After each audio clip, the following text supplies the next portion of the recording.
Warahmatullahi wabarakatuh. Muslimin dan muslimat dimanapun berada, alhamdulillah, la haula wala quwwata illa billah, asyhadu an la ilaha illallah wahdahu la syarikalah wa asyhadu anna muhammadan abduhu wa rasuluhu la nabi wa rasul ba'da. Allahumma shalli ala sayyidina Muhammad wa ala ali sayyidina Muhammad kama shallaita ala sayyidina Ibrahim wa ala ali sayyidina Ibrahim fil alamin innaka Hamidum Majid. Amma ba'du. Muslimin dan muslimat dimanapun berada, kita akan melanjutkan ngaji tentang kitab haji. Dalam hal ini, pagi hari ini kita akan mengkaji tentang niat ibadah haji. Diriwayatkan dari Ibnu Abbas radhiyallahu anhuma, an Nabi sallallahu alaihi wasallam fima yarwi an rabbih azza wa jalla qala inna Allaha katabal hasanat wasayyi'at summa bayyana dzalika.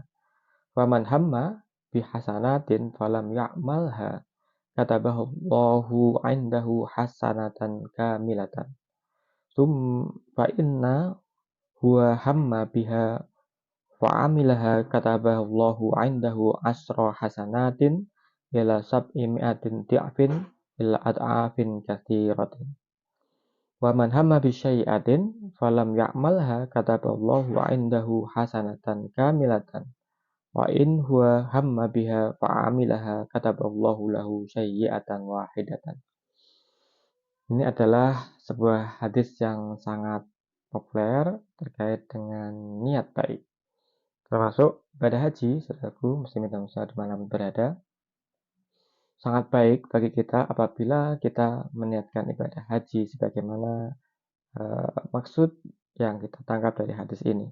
Diriwayatkan dari Ibnu Abbas radhiyallahu anhu, Nabi Muhammad SAW, beliau meriwayatkan dari Rabbnya Azza wa Jalla berfirman, yang beliau sabdakan, sesungguhnya Allah menetapkan kebaikan dan keburukan. Selanjutnya beliau jelaskan, barang siapa yang berniat melakukan satu kebaikan, lantas ia tidak jadi melakukannya karena satu alasan atau uzur, Allah mencatat baginya satu kebaikan di sisinya secara sempurna. Dan jika ia berniat lantas ia bisa mengamalkan, Allah mencatat di sisinya 10 kebaikan hingga dilipat gandakan 700 kali hingga dilipat gandakan yang tidak terbatas.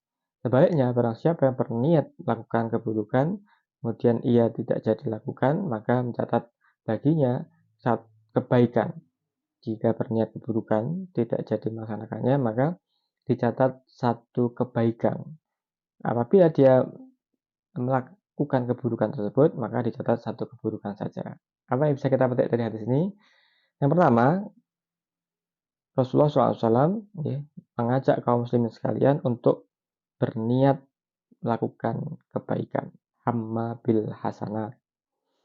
Nah, termasuk ibadah haji, ini kita niatkan jauh-jauh hari sebelum pelaksanaan. Jadi semenjak dini kita niatkan, semenjak anak-anak, semenjak balik, bahkan belum balik sudah kita niatkan ibadah haji itu terkhusus untuk putra-putri kita.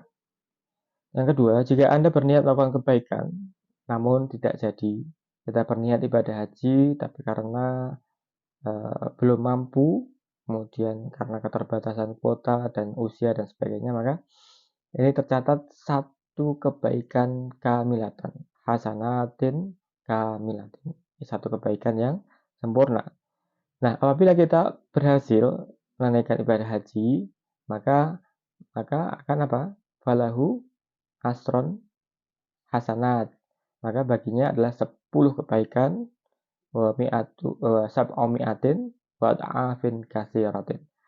Maka dilipat gandakan pahalanya kalau kita berhasil dengan niat tadi, dimulai dari niat, berhasil melaksanakannya, mengamalkannya, maka akan dilipat gandakan 10, dilipat gandakan 700, dan bahkan dilipat gandakan yang tidak terkira jumlahnya.